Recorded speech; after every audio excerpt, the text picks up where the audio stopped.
Language of ஹோமியோபதியில் அடுத்து நம்ம பார்க்க போகிறது ஹோமியோபதி ஃபார் பிகினர்ஸ்.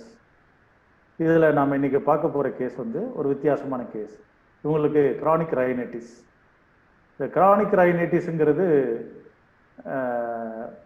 நீங்கள் எந்த அலோபதி டாக்டர்கிட்ட போனாலும் செட்ரிசின் மருந்து போட்டுருவாங்க, ஆன்டி அலர்ஜிக் ரெமடியை கொடுத்துருவாங்க.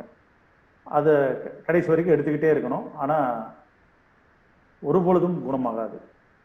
ஒரு நாள் 2 நாள் கேட்கும், அதுக்கப்புறம் கேட்கவே கேட்காது.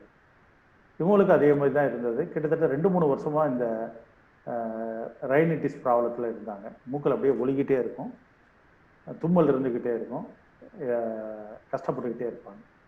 எப்படிங்க உங்களுக்கு எந்த நேரத்தில் இந்த தும்மல் இருக்காது அப்படின்னு கேட்டேன். சார் படுத்து தூங்கிட்டா இருக்காது சார். எப்படி பாருங்க, வித்தியாசமான சிம்டம். எவ்வளோ ஆச்சரியம் பாருங்க.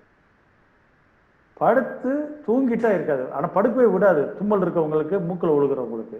ஆனால் இவங்களுக்கு படுத்து தூங்கிட்டா சார் சும்மா படுத்தா போதுமான இல்லை, தூங்கிட்டா எனக்கு பிரச்சனை இல்லை, இல்லைன்னா இருந்துக்கிட்டே இருக்கணும்.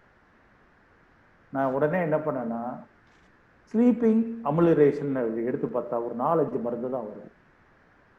ஸ்னீசிங் அப்படின்னு எடுத்துட்டு பார்த்தீங்கன்னா ஏகப்பட்ட மருந்துகள் இருக்குது.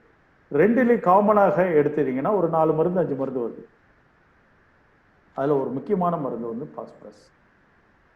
ஆனால் அவங்ககிட்ட கேட்டேன், என்ன தண்ணி குடித்தா பிடிக்கும் அப்படின்னு. எனக்கு சில் தண்ணி தான் பிடிக்கும்.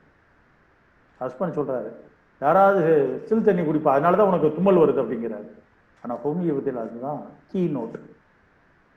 அப்போ during sleep amelioration, sneezing, chill water desire, இந்த 3ஐயும் வச்சு பாஸ்பரஸ் கொடுத்து அந்த அம்மாவுக்கு ஒரே டோஸில் சரியாயிடுச்சு. பெரிய ஆச்சரியம், நல்லா இருக்கு.